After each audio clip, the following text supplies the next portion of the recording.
Vinci, I'm up on the thing. Get rid of the music real quick. And you just heard the thing say, I ain't afraid of no ghosts. Afraid of no ghosts. This one right here is. This one right here is. Kayla, what you didn't like Ghostbusters or something? No, I was telling you the library scene is what got me. Like at the beginning when the cards are coming out of the rack and nope, ain't no way. Is that right? Vic, were you okay with Ghostbusters or? What? Oh yeah, I love. Horror. Something's wrong with y'all. No, look. Before we get into the main thing, KAYLYNN SUAREZ is the executive director of the Dogwood Festival here. We're going to talk about that in a second. But as long as we're talking about movies, I was afraid of The Exorcist. Yes, that's a very valid one to be afraid of. But I was in Philadelphia back in the 70s when this happened. We had a gas crisis going on. So in movie theaters, once the crowd got in there, and that was a sellout, they cut the heat off. So the body heat from the people would do what they do. But I came back from college, and my cousin said, hey, let's go see The Exorcist. I thought she said The Exodus. This land is We're about to get some Jesus. Yes, I was going to get some Jesus. Get some Jesus. And so we go in there, and all of a sudden the girl's head starts spinning around, and pea soup starts coming out. And I said, I watched that movie like this. That's how I watch scary movies. And I used to manage haunted houses, fun fact. Yeah. All right, enough of that craziness. We won't play the Ghostbusters song anymore. Who's that youngin' right there? That would be my youngest gremlin, KAYLYNN. She starts school on Wednesday. Now, you say start school as in the first time or just the beginning? Just the beginning for her. She's kindergarten. KAYLYNN, how are you, honey? Bye. Hello. Can you say hi? Can you wave hi? No speaking English, but that's okay. Okay, it was good to see you. But you know what? I love it when the guests bring their youngins in here because you got a real life. I do. I have a whole life. A whole life. All right. Well, your life centers around the Dogwood Festival. How long now for you? 1 year and 9 months, but not counting. No, sure you're not. Well, the thing about it is, one reason I want you to come in is because the Community Foundation gave you the Arts Council. Arts Council, yep. yeah. The Arts Council gave you $30,000 for operational costs. That's a big boost for you. Was it a surprise or what? It was because, like with any grant, when you apply for a grant, it's always on a hope and a prayer because it's not a guarantee. So I don't budget for that to be there. But now that I have it, there's more that I can do with it. So getting the $30,000 grant from the Arts Council of Fayetteville and Cumberland County has been a big blessing for me and a big win as showing that, the county and community still have support for something that's been around as long as it has. Well, we appreciate the work that you're doing. On a little side note here, this is an active radio show. Sharon Moyer just called in or just texted in. You know Sharon. So Sharon said, Jaws scared me. Jaws. She said, while there were Sharon and I get along. There were no sharks up in Michigan. It still made me afraid to go swimming. That part. Now, hey, in a pool, anything, anywhere. But look, I don't go in the ocean. I love going to the beach or the shore. Sandcastles. That's right. In the water, no, thank you. I may walk where my feet get wet. But I'm not going in what I call where the shark can grab your shin water. No, that's not me. Vic, I got you up on camera here. What's the deal here? I'm not doing it. Now, can you swim? A little bit. Oh no, you can't swim. Now people kill me. You swim or you can't. Yeah, I have kids come to the house and they wanted to come to the pool. And first, I got to give them a test. Say, can you swim in 3 feet? Oh yeah, I can swim. Can you swim? Yeah. Okay. Can she swim for real? With her floaties. Yes. Then she can't swim. Say not yet. Okay. Well, look, the point is, I'm not going into shark-infested waters. And everyone say, no, the sharks are not, you're okay. You're more liable to get hit by lightning than bit by a shark. Yes. Okay. With my luck, sure. Both the same day. Listen, and look, Vic, I'm gonna tell you, this is the analogy that I use. I can swim. I was a mile swimmer. I can swim. You can't be a ranger, can't swim. I can swim. That part. All right. So I can swim, but if I came home, minding my own business, got the key to my house, opened the door, and I look in the living room and there's a shark in there, I would bite him. I'd be like, I got bigger problems. Well, the point is, if you go into the shark's living room, why are you surprised that you're bitten by a shark? That's very valid. Don't. Destin, Panama That's City. the analogy of your East story. Coast. That's it. Shark in the living room. What? I'm just saying, I'm not going to get bit by a shark. Right? That has nothing to do with the fact that KAYLYNN SUAREZ is the executive director of Sharks Are Us. Exactly. That's right. No, you're the Dogwood Festival person. Vic, you're out of the picture, so go ahead and do what you do. Eat a muffin or something. Go, hey, practice some 3-pointers or something. Right. Nothing but net. You got $30,000 here. You're going to use that for operational stuff, Yes. and I read that you're going to be able to maybe bring on another staff member. So that's the goal, is to, when Simone Johnson was our chief operation officer and another opportunity came and it was a much bigger pay raise, I was like, girl, if you don't go. So she still lives 2 streets over. We still get to talk and all that. And I love her for it. But bringing in somebody that's going to rise to the occasion, because in a nonprofit world, it's a very thankless job. We all know that the pay is not great. You do it for the love of the game, so to speak. But we want to find somebody that is just as passionate as I am, if not more passionate, about Fayetteville and the community and what the Dogwood Festival can do for the community on a much larger scale. And I've been bragging about the fact that the Dogwood Festival is not the 10-day event it used to be, nor is it the 3-day event that it's turned out to be. Now it's picked up with events going on during the year. Kind of give us an example of what that is. So I've had sponsors that have reached out and said, hey, we want to do more with you guys. And I'm like, well, I only have what I have. It's not a secret. We scaled back from the Fayetteville After Fives. We replaced that with the Dogwood Night Street Dance Series. And 1, because it's more cost effective, but 2, because Brightspeed Fiber was like, how much money do you need to make these events happen? And they gave us $15,000 in sponsorship to make the Dogwood Night Series happen. So that was a huge win. And then we replaced Fall Festival with the Battle for the Main Stage. So we'll have a Battle of the Band-esque type event. We've already got 16 or 17 bands signed up. But we're replacing, and because everything's cyclical in life, and when you come to events, you want it to be something new and exciting every time.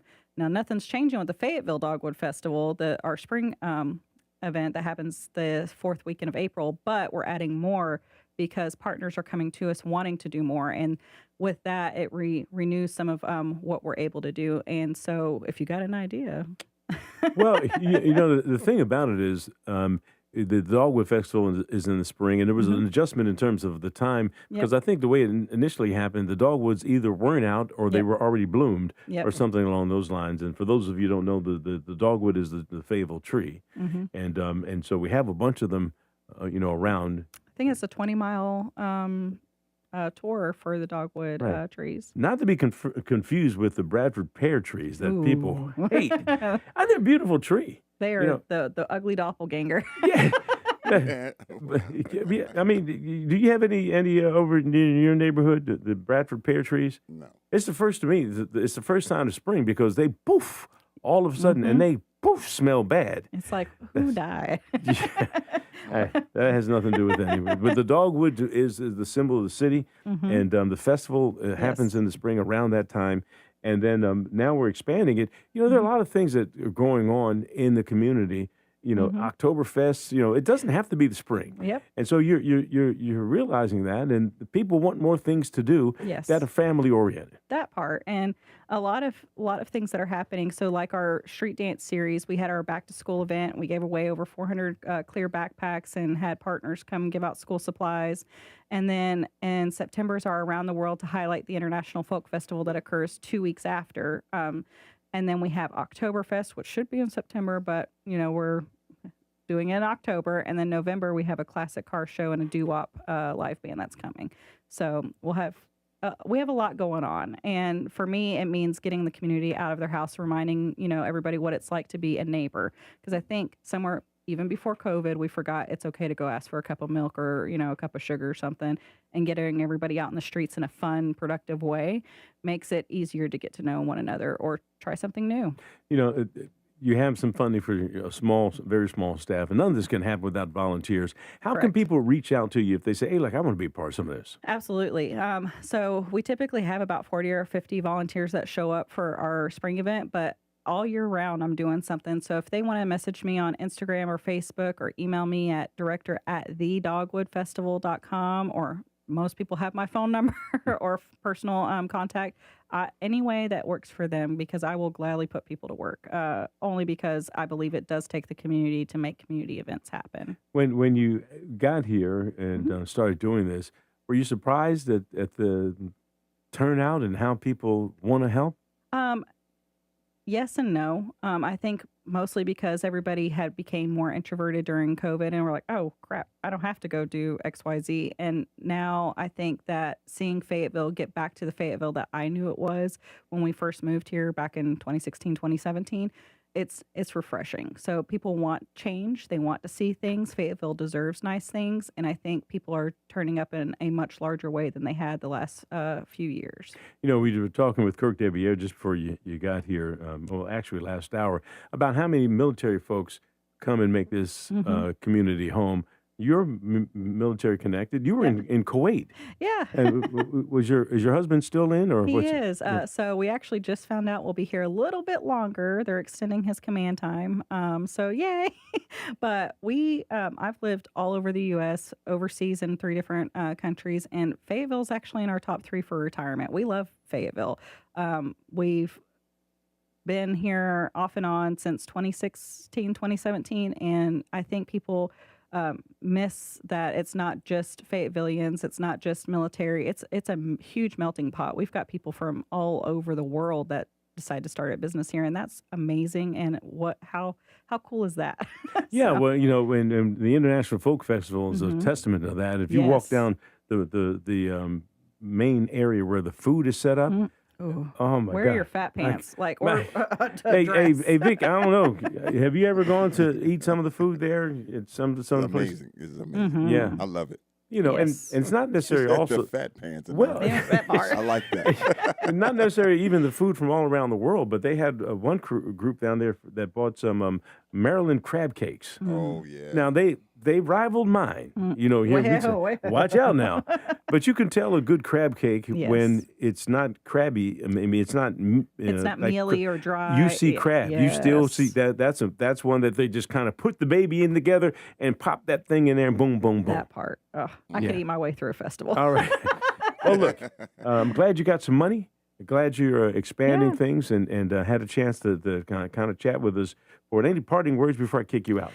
If it doesn't have to be with the Dogwood Festival, any organization that's needing volunteers, get out there and do something. Don't sit behind a keyboard and talk. Get out there and be an active change maker and make your community better. Well, you know, you make a good point because anybody can be critical. Oh yeah, But, you know, if you're going to do something, that's like me. Yep. I'm a ranger. So Yep. I will identify a problem, but I will also come with a solution. that part. Where- That's how where my are those daddy raised me.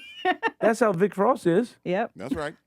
You got to get after it. Be out, yeah, get out there and be the change. That's right. And I encourage anybody, if you ever want to volunteer or you have an idea that you want to see in the community, I am your gal. I'm a make it happen kind of person. Yeah, you are. And, you know, let me say this about you as well, because you weathered the storm of initially coming here because it was on rocky grounds.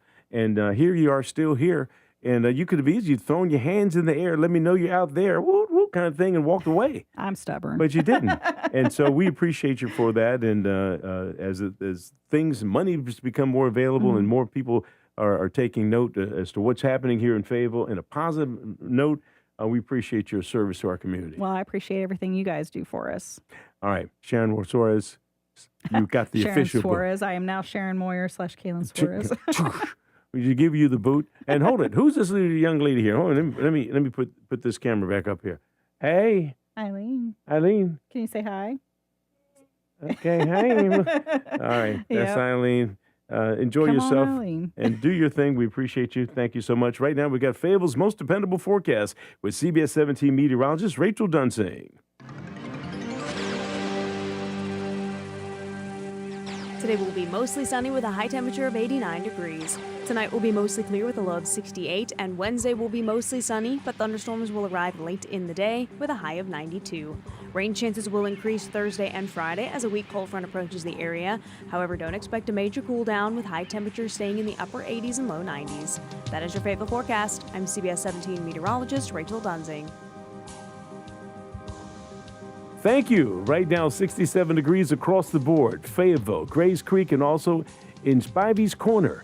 You're listening to News Talk 640 WFNC. This report is sponsored by United States Department of Veterans Affairs. My brother served. I wanted to help. I just didn't know where to start. Safeguard Veterans connected us with support that understood military life. Support for veterans, families, and caregivers in community. Visit